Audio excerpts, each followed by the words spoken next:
Hi friends, நம்ம இன்றைக்கி ரொம்ப ரெஃப்ரெஷிங்கான ரொம்பவே டேஸ்டான டீ ரெசிபி தான் பார்க்க போகிறோம்.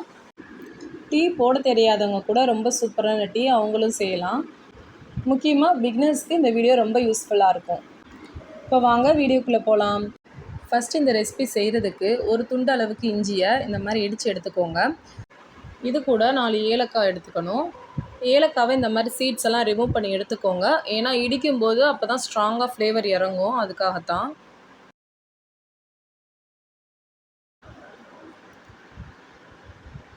ஏலக்காவை இந்த மாதிரி நல்லா இடித்து எடுத்துக்கோங்க. நீங்கள் ஒரு ஆளுக்கு டீ போடுறீங்கன்னா 3/4 கிளாஸ் அளவுக்கு தண்ணி சேர்த்தா போதும். நான் இன்றைக்கி 2 பேருக்கு டீ போட போகிறேன். ஸோ 1.5 கிளாஸ் அளவுக்கு தண்ணி இந்த மாதிரி அளந்து எடுத்துக்கிட்டேன். நீங்கள் எத்தனை பேருக்கு டீ போட போகிறீங்களோ அந்த அளவுக்கு மெஷர் பண்ணிக்கோங்க. இப்போது எடுத்து வச்ச இன்க்ரீடியன்ட்ஸ்லாம் சேர்த்துடலாம். ஏலக்காவையும் இஞ்சியையும் இந்த மாதிரி சேர்த்துட்டு ஒரு நிமிஷம் கொதிக்க விடுங்க. இந்த மாதிரி தண்ணி கொதித்து வரும்போது நம்ம டீ தூள் சேர்த்துடலாம்.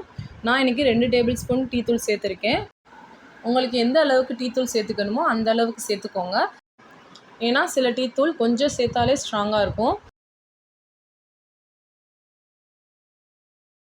இந்த ஸ்டேஜில் சர்க்கரை சேர்த்துக்கலாம். நான் இன்றைக்கி 2 பேருக்கு டீ செய்கிறதுனால 3 டீஸ்பூன் சர்க்கரை சேர்த்துருக்கேன். உங்களுக்கு தேவையான அளவுக்கு நீங்கள் சர்க்கரை சேர்த்துக்கோங்க. ஃப்ளேவர்ஸ்லாம் நல்லா இறங்கி வரணும். ஒரு 3 நிமிஷம் இந்த மாதிரி கொதிக்க விடணும். நான் 1.5 கிளாஸ் அளவுக்கு தண்ணி சேர்த்துருந்தேன். 3/4 கிளாஸ் அளவுக்கு இப்போ தண்ணி சுண்டி வந்திருக்கு. இந்த ஸ்டேஜில் நம்ம பால் சேர்த்துக்கலாம். கொஞ்சம் கூட தண்ணி கலக்காத பாலாக பார்த்து எடுத்துக்கோங்க. நான் 1.25 டம்ளர் பால் சேர்த்துருக்கேன். எந்த கிளாஸில் தண்ணி எடுத்தோமோ அதே கிளாஸில் பால் அளந்து எடுத்துக்கோங்க. அப்போ தான் கரெக்டாக இருக்கும். ஸ்டவ்வை மீடியம் ஃப்ளேம்லேயே வச்சு இந்த மாதிரி இடையிடையே கிண்டி விட்டுக்கோங்க. பால் சேர்த்தோன்னா இந்த மாதிரி 2 நிமிஷம் கொதிச்சா போதும்.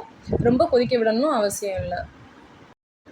அவ்வளோதான். இப்போ டீ ரொம்பவே சூப்பராக டேஸ்ட்டாக ரெடி ஆயிடுச்சு.